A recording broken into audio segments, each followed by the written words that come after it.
Ag, ek kan niks reg doen nie. Geen wonder my baas wil my nie bevorder nie. En my vrou het geen respek vir my nie. Maar God is nog nie klaar met my nie. Ek kan die man wees wat hy my geskep het om te wees, by die werk en by die huis.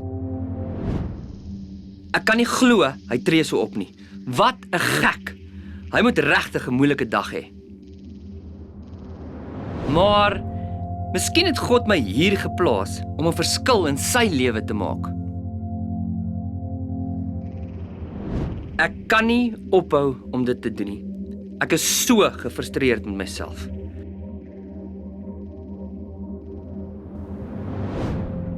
Ek kan dit doen deur Christus wat my die krag gee. Hy sal my help om dit te oorwin. Om suksesvol te wees in die groot dinge het baie te doen met die klein dinge, gedagtes, woorde en dade.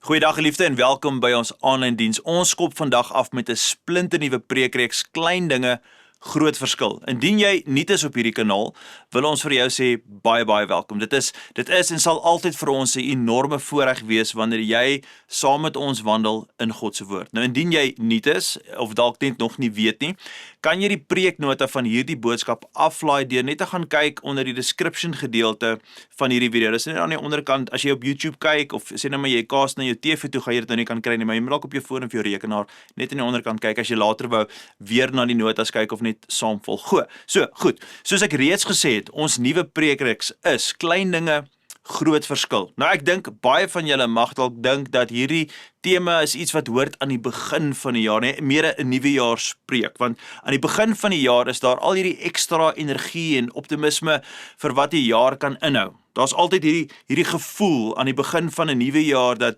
hierdie is die jaar waarin ek gaan dinge regkry, gaan veranderinge maak en hierdie jaar gaan anders te wees. Ek weet nie van julle nie, maar miskien wil van julle dalk 'n bietjie fikser wees, nee, of jy wil gewig verloor, beter eet, dalk geestelik meer gefokus wees, meer tyd spandeer saam met die Here, meer tyd spandeer saam met jou kinders, met jou familie. Die realiteit is wel dat ons nuwe jaar energie, dit word vinnig oorweldig deur dieselfde ou gewoontes van die vorige jaar. Dieselfde ou ritmes en gewoontes wat jy nog altyd jou gedryf het en beïnvloed het en daarom het jy altyd dieselfde ou resultate. Miskien wil party van julle beter werk met jou geld en jy wil dalk van 'n irriterende gewoonte ontslaa raak. He. Ek weet nie wat dit vir jou gaan wees nie of wat dit is nie, maar ek bid dat God vir jou die krag sal gee om daardie doelwitte heeltemal te bereik. So ons is nou nie aan die begin van die jaar nie, ons is nou hier reg in die middel. En ek weet nie hoekom dit so is nie, maar baie mense, dit is miskien 'n sielkundige ding, wat dink, ons kan enige tyd verander. Ek weet nie hoekom mense dink ons moet in die begin van die jaar dinge aanpak nie, maar dis wat ek probeer sê is, jy kan enige tyd, in die begin van die jaar, in die middel van die jaar, enige tyd van die jaar, as jy besluit jy wil verander, dan kan jy verander. Maar ek weet ook, niemand sê 'n week voor Kersfees, "Sjoe, nou is dit 'n goeie tyd om 'n dieet te begin nie." Want dit gaan net eenvoudig nie werk, jy gaan te veel opdraande, jy gaan te veel spanning hê. Wanneer ek kyk na mense wat sekere areas van hulle lewens baie beter onder beheer het as ek weet nie van jou nie, maar partykeer intimideer dit my nogal. Dit intimideer my as ek met ander mense doen kry wat net fiks is en hulle is net daar, of mense wat baie vroeg opstaan en hulle gaan gym nog voor werk en dan kry hulle al die balle gejuggle. Ek kyk baie keer na daai mense en ek wens ek het daai selfdissipline gehad, want hulle is soveel beter in daai area as ek. En ek weet, ons almal beleef het, né? Ek weet nie eens watter groot dinge ek sal moet doen om daardie tipe resultate te kry nie. Ek het geen idee van al die groot veranderinge wat ek sal moet maak nie. Dis wat my laat dink, ek sal dit nooit regkry nie.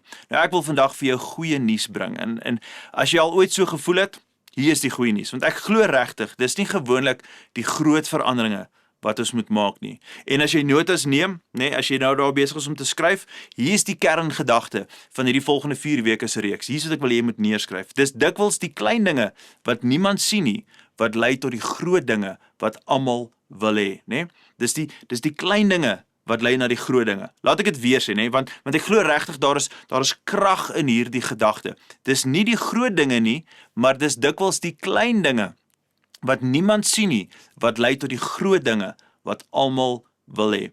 So ek vir julle 'n voorbeeld kan gee uit my eie lewe uit, toe ek nog jonk in die bediening was, 'n jong predikant, pastoor, het ek baie geluister na ander predikers. Dan dikwels het ek gewonder, hoe het hulle so goed geraak met prediking? Wat is hulle geheim? Wat is die secret sauce tot daai fantastiese preek? Elke keer as ek na hierdie superpastors na hulle toe gegaan het en hulle gevra het, wat is jou geheim? Wat is die ding? Dat hulle altyd gesê het, deurslaggewend, 2 dinge. Tyd spandeer in die Bybel, tyd spandeer in God se woord en tyd spandeer in gebed. Ek het gesels met hierdie geestelike leiers en dan hoor ek dat hulle my sê, hulle het al in die laaste 25 jaar die Bybel elke jaar deurgelees. En net daar is waar ek dan dink, hoe gaan ek dit ooit regkry? Ek is so ver agter. Dan kom daar hierdie bemoedigende wysheid van hierdie leiers. Dan sê hulle vir my dinge soos, Retief, het jy geweet, as jy net 15 minute 'n dag doelbewus en met dissipline 15 minute 'n dag, dalk met 'n Bybelleesprogram, die Bybel lees, dan sal jy elke jaar die Bybel deurlees in 1 jaar. Net 15 minute. Ek's like, is dit al? Ek kon dit nie glo nie. Net 15 minute. Dis die waarheid. As jy 15 minute 'n dag spandeer aan 'n gewoonte soos Bybel lees, dan gaan jy deur die hele Bybel lees definitief in 1 jaar. Die ding is, ons kyk baie keer na die resultate in ander mense se lewens en ons dink dit is net eenvoudig onhaalbaar, maar dit is die klein en konstante tree wat jy in die regte rigting gee, dag vir dag, wat alles verander. Dink julle almal ken hierdie stelling, hierdie vraag, hoe eet jy 'n olifant, né? Hoe eet jy, ek dink julle almal ken die antwoord, hoe eet jy 'n olifant? Jy eet hom happie vir happie. En ek kom vandag om vir iemand te sê dat ek glo met my hele hart, jy kan 'n heel anderste jaar hê, en waarskynlik is dit nie die groot dinge wat jy dink nie, maar is dikwels die klein dinge wat niemand sien nie, wat lei tot groot dinge wat almal wil hê. So, wat ek vandag wil doen is om 'n fondasie te lê, 'n fundament te lê vir hierdie reeks. Ons gaan begin by Sagaria hoofstuk 4, en as jy Bybel by jou het, kan jy so lank soontoe blaai, en dan wil ek vir julle sê waarheen ons in hierdie reeks gaan beweeg. Daarna gaan ek dit opbreek en vir jou een baie spesifieke, baie direkte, baie gefokusde opdrag gee om een klein ding te fokus wat ek glo 'n baie groot verskil kan maak in jou lewe. Nou laat ek vir julle gou vinnig konteks gee van Sagaria hoofstuk 4. In die tyd toe hierdie geskryf is, was die tempel van God was vernietig en God se volk was in ballingskap, né? Dit was 'n donker tyd in die geskiedenis van die Jode. Hulle het nie 'n huis vir God gehad nie. Hulle was nie eens in die land waar hulle veronderstel was om te wees nie, en die mense was absoluut moedeloos. Hulle was plat geslaan. En in die jaar 537 voor Christus het Zerubbabel 'n oorblyfsel van die volk teruggelei na Israel toe. En daar was weer hoop. Ons is terug in die land waar ons woon en waar ons veronderstel is om te woon en waar ons moet wees. En toe, 18 jaar later, het God met koning Zerubbabel gepraat en gesê, ek gaan vir jou die krag gee om die tempel weer op te bou. Kom ons begin dus gou hier in vers 6 van Sagaria 4 en lees dit en laat die woord met ons praat. Dit is die Here wat vir Zerubbabel gesê het, nie deur mag, nie deur krag nie, maar deur my gees, sê die Here van die hemelse leerskare.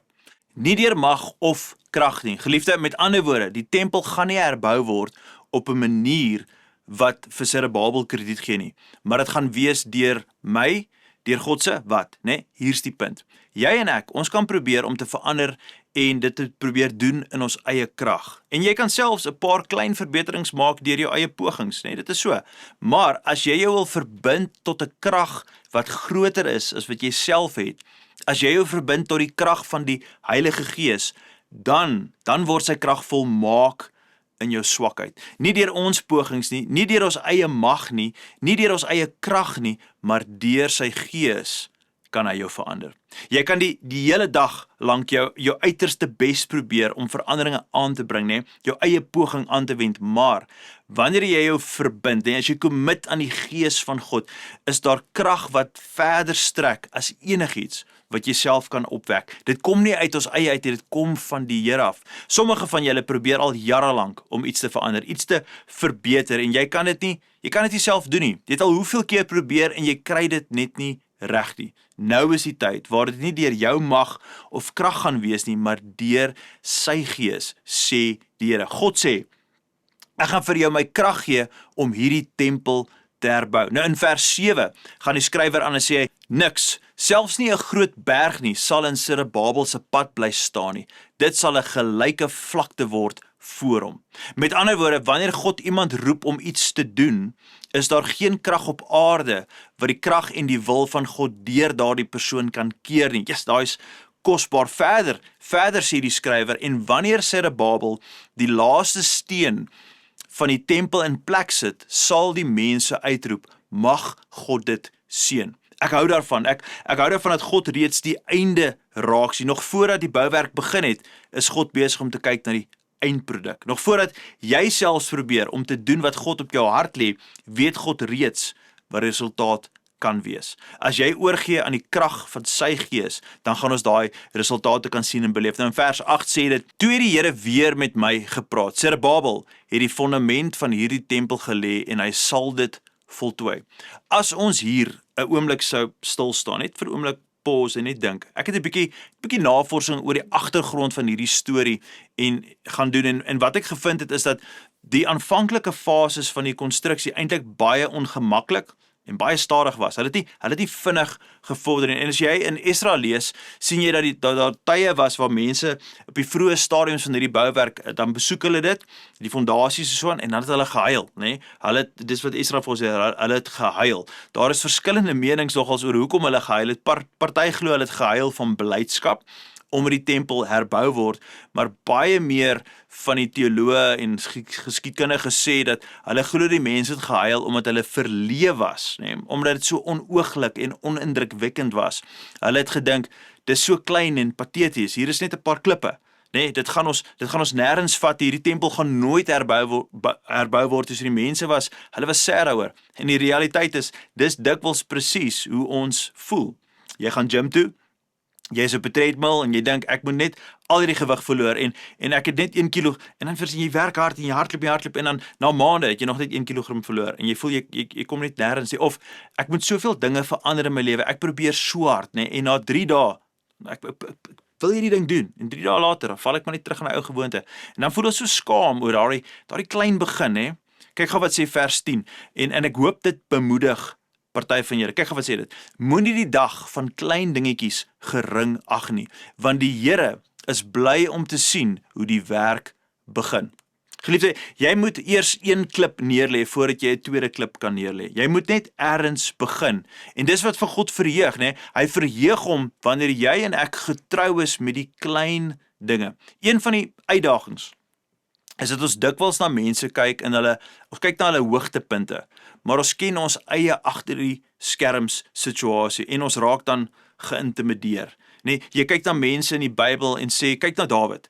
Hy was 'n man na God se hart en hy het Goliat verslaan. Ek wil ook my reuse verslaan. Ek wil hulle plat bring. Ek wil hulle plat vee met die aarde, maar ons vergeet, nee, ons vergeet baie keer dat Dawid was vir jare getrou in die veld waar hy skape opgepas het, nê? En elke keer as 'n wilde dier gekom het, het hy dit weggejaag of doodgemaak. Nou wat het gebeur? Hy het geleer in daai seisoen van sy lewe, nê, waar niemand regtig gekyk het en niemand vir hom krediet gegee het nie. Hy het geleer om getrou te wees in die klein dinge, sodat God hom kon later met groter dinge kon vertrou. As ons kyk na die storie van Rut en Boas, nee, baie bekende storie in die Bybel, is dit maklik om te dink dat Boas hierdie perfekte man was en hy was uitstekend. Maar ons vergeet vinnig, Rut was getrou teenoor haar skoonma Naomi.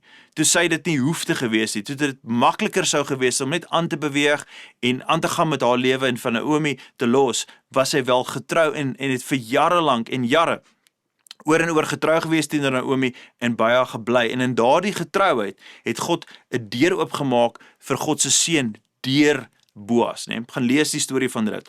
Dit was die dinge wat niemand gesien het nie, wat gelei het tot die huwelik wat almal begeer het. Ons kyk byvoorbeeld na Daniel in die Bybel.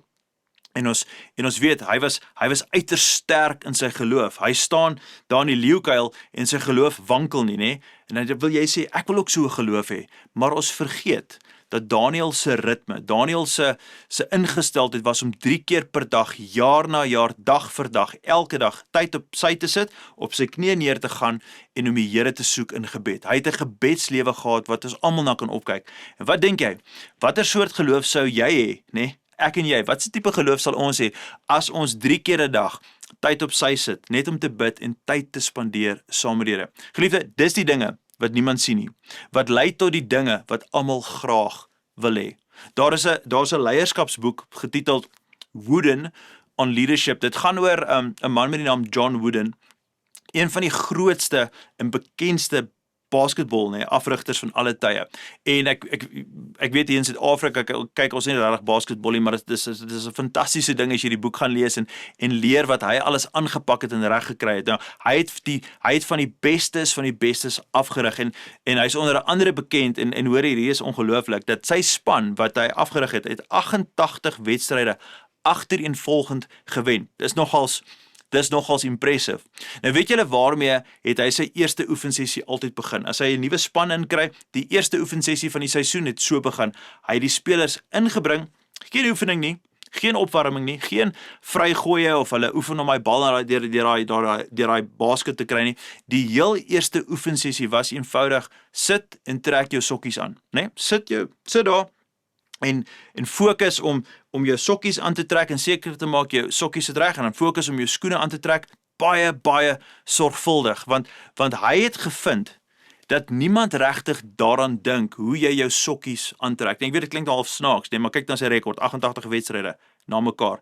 En daarom as jy al ooit sport gedoen het, en jy trek 'n sokkie verkeerd aan en jy hardloop op die baan, dis hoe jy blaase kry. So hy het so begin, en dat hy gesê ons is 'n span wat omgee oor die detail, want detail maak saak. John Wooden het eintlik hierdie woorde gesê, en dit pas eintlik, verstaan, uitspreekwoordelik het hy eintlik hierdie woorde gesê, dit is die klein dinge wat noodsaaklik is. Klein dinge laat groot dinge gebeur. Nou ek hou daarvan.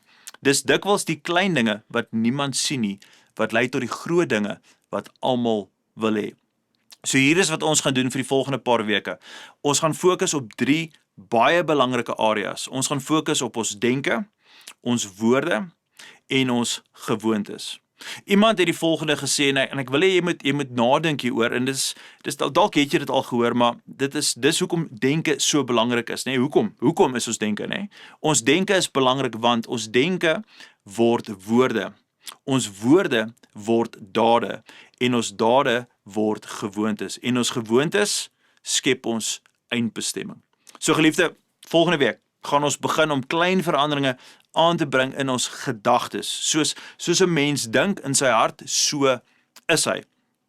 As jy jou lewe wil verander, begin dit deur jou denke te verander. Dan die week daarna gaan ons kyk in week 3 gaan ons oor ons woorde praat, want daar is mag van lewe en dood in die tong. So daai is week 2 en week 3. En as jy jou lewe wil verander, moet jy begin kyk na die woorde wat jy spreek.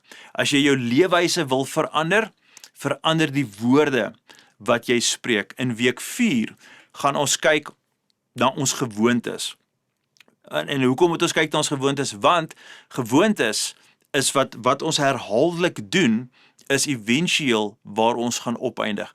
As jy 'n ander mens wil word, dan verander jy jou gewoontes. So ons gaan dus klein verandering maak op die manier waar ons dink, hoe ons praat en hoe ons optree.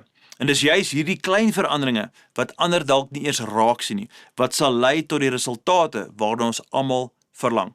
Want geliefde, jy sien, dis onmoontlik om die krag van 'n gefokuste lewe volledig te beskryf. Wanneer jy op een ding fokus, is dit ongelooflik wat jy kan bereik. Jare gelede het ek 'n studie gedoen oor die woord een ding in die Bybel. Ek het gevind dat dit is eintlik redelik 'n algemene frase, Dawid in die Ou Testament was bekend as 'n man na God se hart. Weet jy wat was die een ding wat hy bo alles begeer het, As jy dit lees in Psalm 27 vers 4, sê dit, die een ding wat ek begeer, die een ding waarna ek smag, is om in die huis van die Here te woon vir altyd. As die nommer 1 begeerte van jou lewe is om in God se teenwoordigheid te wees, raai wat, dan kan jy beskryf word as 'n man of 'n vrou na God se hart, want dit was Dawid se omskrywing. Daar is krag in daai tipe fokus. Paulus in die Nuwe Testament, waarskynlik die grootste apostel van alle tye, het soos julle onthou 'n baie moeilike verlede gehad. Nie net voordat hy 'n Christen geword het nie, maar selfs daarna het hy geweldige vervolging deurgemaak. Hy is geslaan, sy skip het gesink, hy is vir die dood agtergelaat deur 'n slang gebyt, hy was honger, hy was dors. Hy was baie keer was hy gestenig, met klippe gegooi. Ons praat hier van 'n man wat massiewe lyding verduur het. En weet julle wat het hy gesê?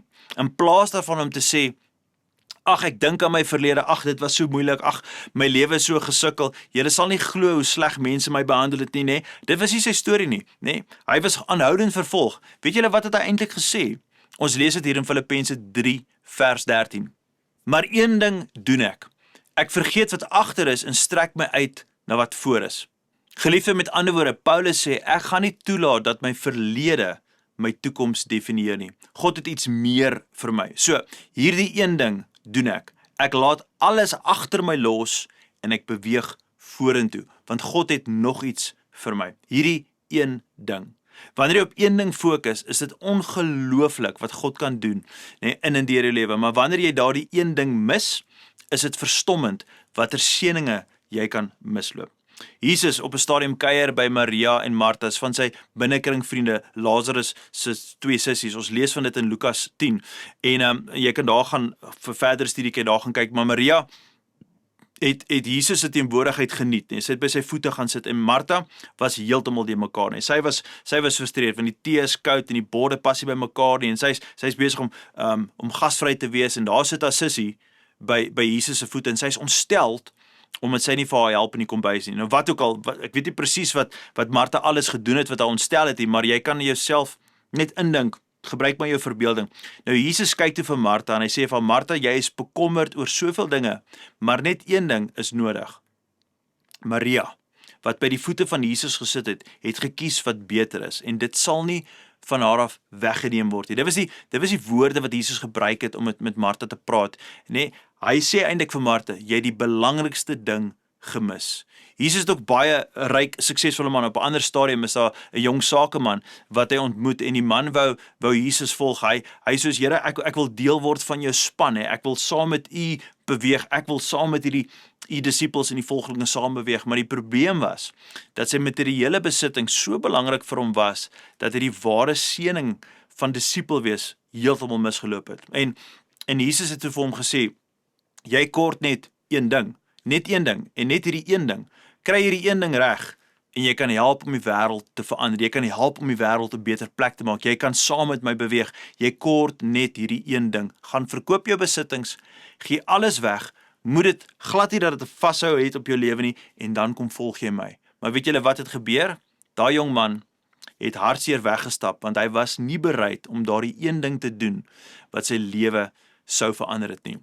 Dis ongelooflik watter vrug 'n lewe van fokus kan bring, né? Dis dikwels die klein dinge wat niemand sien nie, wat lei tot groot dinge wat almal wil hê. So, hier is jou opdrag. Dis baie eenvoudig, dis baie gefokus, baie direk en is heel uitvoerbaar. Wat ek jou gaan uitdaag om te doen is om so gefokus moontlik te wees. Wat ek wil hê jy moet doen is soek God vir een spesifieke woord wat die res van jou jaar sal definieer en rig. Net een woord, niks crazy nie, een woord. En dan as jy daai woord het, kan jy ook 'n vers daarby sit, want hierdie gaan nie deur ons eie mag of krag wees nie, maar deur God se gees wat ons in staat stel om vorentoe te beweeg. En jy sal nie glo hoe anders jou jaar gaan lyk nie, en jou lewe sal wees wanneer jy fokus op een God geïnspireerde woord wat jou besluite kan rig en jou lewe kan lei. Laat ek jou net vertel hoe ek dit self gebruik het in my eie lewe en in ons gemeente, in ons kerk hier by Beleef. Iets wat ek gereeld bid en die Here voorvra is die woord guns. Guns is 'n woord wat gereeld in my hart en my gedagtes opkom en die woord vir die jaar vir ons span en vir ons gemeente was die woord guns.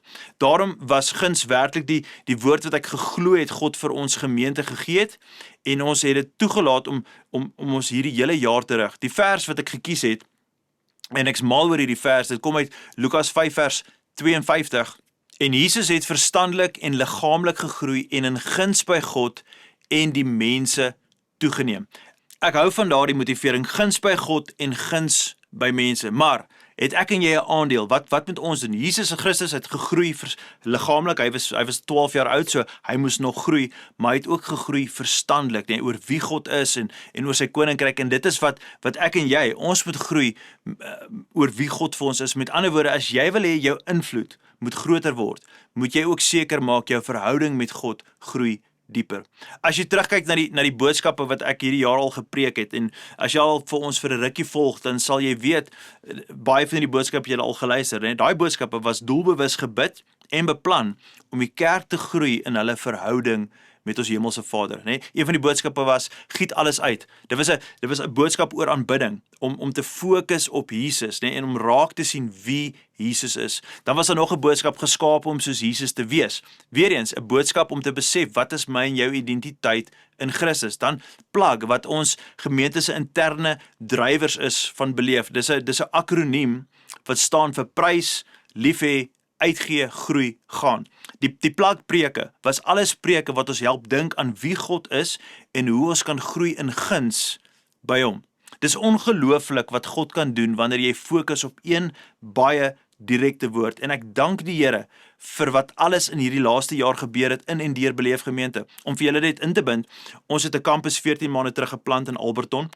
En hy het gegroei, en ons het nog 'n kampus geplant in Meyerton 3 maande terug, en ons aanlyn getalle, ons aanlyn bediening, hierdie platform het al gegroei na meer as 3400 mense. Nou as dit nie God is nie, en as dit nie guns is nie, weet ek nie wat is nie. Nou, my persoonlike woord, vir die jaar, wat ek vir my gekry het, daai woord guns was vir Beleef en vir die gemeente, en ek bid dit gereeld oor die gemeente, maar my persoonlike woord vir die jaar, en dit was nie 'n kerkwoord nie, maar my persoonlike woord wat God vir my gegee het, is een waarvan ek glad nie hou nie, Ek hou glad nie daarvan nie, want dit kos tyd, dit kos opoffering, en dit kos ongemak. My woord, waarvoor ek gebid het, en wat die Here dadelik vir my gegee het, was die woord gesondheid. En ek sou veel eerder 'n woord soos groei wou gekry het, of oorwinning, of as 'n woord oor gesondheid. En dis wat die Heilige Gees in my gedagtes ingevluister het. En yes, ek het gebid en God het vir my daardie woord gegee, gesondheid. Hierdie irriterende woord wat in my gedagtes opgeduik het, want dit verander, dit verg verandering, dit verg toewyding, dit verg durf. So ek het beter keuses begin maak rondom my dieet. Eintlik was dit 'n goeie vriend wat my gehelp het om te fokus op. Hy het my net gesê, hoor hierso, jy raak 'n bietjie dik en jy gaan moet planne maak. Jy gaan moet beter lyk, en hy het my op 'n beter dieet gesit. En ja, en ek kan net getuig, ek voel baie beter. Nee, ek het meer energie, ek het meer durf, ek het meer ywer, ek slaap beter, ek het dit begin doen, né? En die skrif wat die Here vir my gegee het om gesondheid saam te vat. En onthou die gedagte is, jy moet die Here vra vir 'n woord, een woord, en dan moet jy skrif gaan soek, nee. Die skrif wat ek gekry het is 1 Korintiërs 6:19-20 wat sê 'n gesonde liggaam huisves 'n gesonde gees. Nou vir baie van julle, julle dalk ander woorde, maar vir baie van julle mag die woord wat die Here vir jou gee dalk wees rus, want meeste mense is moeg en voel oorlaai. Dis in Hebreërs 4:9-11 waar ons hierdie besonderse belofte van rus kry. Daar wag dus nog 'n heel spesiale rus vir God se volk, want almal wat in hierdie rus van God ingaan, sal self rus van hulle moeitevolle arbeid, soos God ook van sy eie skepingswerk gerus het. Geliefde, daai is Hebreërs 4:9-10 vir baie van julle. En ek is ook soms daar, Ek voel moeg en net nie lus nie, veral op 'n maandag, na 'n naweek van bediening, van opslaan en weer oppak, en dan ry ons Meyerton toe vir die aanddiens, en is dit weer opslaan, en daarna is dit weer oppak, maar hierdie rus wat die Hebreërs skrywer ons van vertel, is 'n spesiale tipe rus. Is 'n rus wat God gee vir jou siel. Dit is hoekom die vorige reeks gegaan het oor hoe jy Jesus in jou moegheid kan innooi en hoe jou moegheid kan aanspreek wanneer ons in sy rus inbeweeg. En ek wil jou vra, wat gaan jou een woord wees? Wanneer jy bid en God soek, laat ek jou vertel hoe gaan dit begin. Wanneer jy hoor en glo dat God met jou oor 'n woord praat, raai wat, dan het jy het selfvertroue. Jy kan God se stem, jy kan dit hoor. As jy God kan hoor oor een woord, dan kan jy hom hoor oor ander dinge ook. Skielik voel dit vir jou asof jy net geestelike momentum het. Jy het jou een woord. Nou, ek weet nie wat is daai woord vir jou nie. Myne was gesondheid, maar wat jy doen is, jy vat daai woord, miskien is die woord geloof, miskien is die woord vertroue, fokus, genesing, onderskeiding, vrygewigheid, diensbaarheid, wat ook al, wat ook al daai woord is, dan vat jy daai woord En jy tik dit sommer in Google en ek weet hierdie klink dalk nou snaaks. Jy sê vir my, gaan Google ek nou 'n versie? Ja, dis presies wat jy gaan doen. Jy vat 'n woord, sê nou maar 'n woord soos rus, nê, in die Bybel en dan vat jy rus en verse in die Bybel. Dis wat jy intik. Ek soek 'n vers. Dan gaan daar verse opkom en dan kies jy 'n vers, jy voel dit praat met jou. Dit iets roer by jou. Dan skryf jy dit neer en jy sit dit op 'n plek waar jy dit gereeld kan sien en gereeld oor dit kan dink en skielik wanneer jy soggens wakker word en jy sien daai vers en die woord wat jy geskryf het, nê, dan is dit as die woord dissipline is. Skielik gaan jy agterkom jou dissiplines gaan beter raak. Jy gaan meer en beter en wyser keuses maak. Miskien is die woord ekstra. Jy lewer net daai ekstra bietjie in jou werk en wat jy doen. Miskien is jou woord verhoudings en jy kom agter dat jy dien ander mense beter. Jou verhoudings raak gesonder. En dan aan die einde van die jaar, nê, gaan iemand na jou toe kom en sê, "Hey, wat gaan aan met jou?" Nee, ek verstaan dit nie. Ek bedoel nie om ongeskik te wees nie, maar jy was nie laas jaar op so 'n goeie plek nie en nou straal jy. Hulle gaan dalk iets sê soos, "Hoerie, ek verstaan dit. Jy was nie regtig betrokke by die kerk nie en nou is jy soos meneer kerk of mevrou kerk en verstaan julle is daar en julle is vol vreugde want jy maak 'n verskil, nê?" Of hulle sê iets soos jy het nie eens so 'n goeie huwelik gehad. Die laas jaar was julle huwelik, julle is nou soos twee pasgetroudes. Wat het met julle gebeur? Wat is anderste, nê? Of dalk, nê, gaan iemand vir jou kom sê, "Hoerie, so jy was nie voorheen so naby aan die Here nie." En nou praat jy konstant non-stop die hele tyd oor hoe wonderlik God is en hoe lekker dit is om gebruik te word deur. Wat het gebeur? Wat is hierdie groot verandering? En weet jy wat gaan jy vir hulle sê, geliefde? Weet jy wat? Jy gaan vir hulle sê, as ek moet eerlik wees met jou, dit was nie iets groot nie. Dit was dat God vir my iets kleins gegee het om mee te begin. En ek het net besluit om getrou te wees in die klein dinge oor tyd. Dis die klein dinge wat die grootste verskil maak. Daai konstante klein tree wat ons die hele tyd gee. Want weet jy wat God liefhet, geliefde, weet julle wat geniet God baie? Wanneer jy getrou is in die klein dinge. In Matteus 25 vers 21 vertel Jesus die volgende gelykenis oor getrouheid. Hy kom praat met diensknegte van hom en dan kom leer hy vir ons hierdie bekende gelykenis. Kyk gou wat sê dit. Welgedaan, goeie en getroue dienskneg. Jy was getrou in die klein dinge. Raai wat, nou kan ek jou nog met groter dinge vertrou. En wanneer mense van buite kyk en wonder, hoe is jou lewe so anders, nê? Hulle kan dit nie eens begryp nie. Gaan jy eenvoudig vir hulle sê, weet jy wat? Dis nie regtig groot dinge nie. Dit was klein dinge wat God op my hart gelê het. God het vir my 'n woord gegee, een woord, net een woord, en daardie woord, nê, is die woord wat my verander. Verlede jaar was daai woord vir ons gemeente, is die woord guns. En ons gemeente het nog baie ruimte om te groei. Daar's baie dinge wat nog kan verander in ons kerk, dinge wat ons kan beter doen. Nee, ons kan baie sterker word in wat ons beleef en sien, maar ons sien reeds God se guns in sy hand oor beleef gemeente. Want wanneer jy op daai een ding fokus, is dit ongelooflik wat God deur jou kan doen. Moenie dat iemand jou mislei nie. Dis nie die groot dinge nie. Dis die getrouheid in die klein dinge oor tyd. Dis dikwels die klein dinge wat niemand ooit sien nie, wat lei tot die groot dinge wat almal graag wil hê. So, Here, ons bid vandag dat U ons sal help met hierdie klein dinge. Dat U vir ons die ritme sal gee wat ons nodig het om te wandel in die klein dinge, dag vir dag, tree vir tree, sodat ons getrou kan wees in daai dinge en dan so gebruik word en later die groot dinge sal kom. Geliefde, as jy nog saam met ons is en net terwyl jy nou bidend is, ek wil jou net aanmoedig, nê? En ek wil jou reguit vra.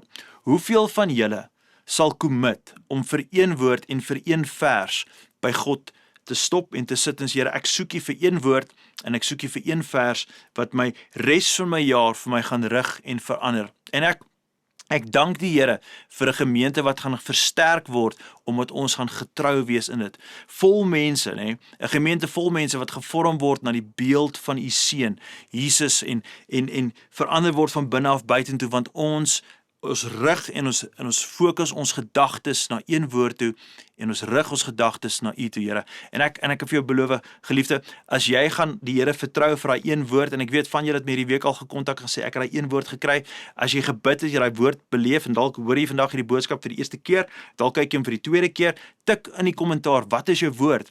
En wat is die vers wat saamgekom het? En kom ons bemoedig mekaar aan. Kom ons motiveer mekaar om hierdie ding te doen. Miskien is daar van julle hier wat vandag voel, my woord is glo, want ek glo nog nie soos ek kan nie. of my woord is dalk bely, want ek is nie in reg verhouding met die Here nie, en ek moet bely.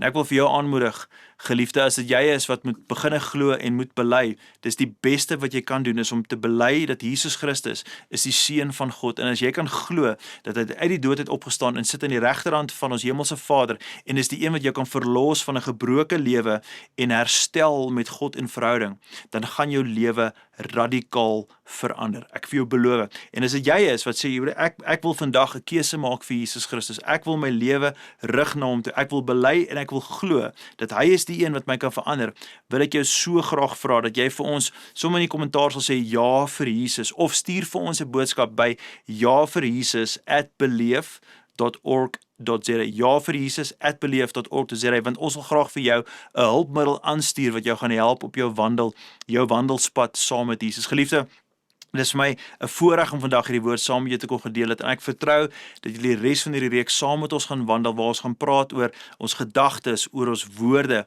en ons gewoontes. Kom ons bid saam. Vader, so baie dankie dat U vir ons iets kleins kan gee, een woord wat ons hele lewe kan verander, en dan vra ek, Here, dat soos ons daai woord kry, of woorde kry, dat ons skrifte langs dit sal neersit, sodat ons sal leer en sal groei om te wandel in getrouheid teenoor die Here. Dankie vir die belofte van Matteus 25, wat sê, wanneer ons in die klein dinge getrou is, sal ons met meer dinge kan vertrou. En daarom vra ek, Here, help ons om gehoorsaam te wees in die klein dinge, sodat ons meer kan gebruik word in die koninkryk vir die groter dinge. Ons loof U en ons eer U en ons sê amen. Geliefde, baie dankie ingeskakel het saam met ons. Ek sien julle môre op hierdie platform met ons volgende week se oordeenkings. Gaan in vrede. Totsiens.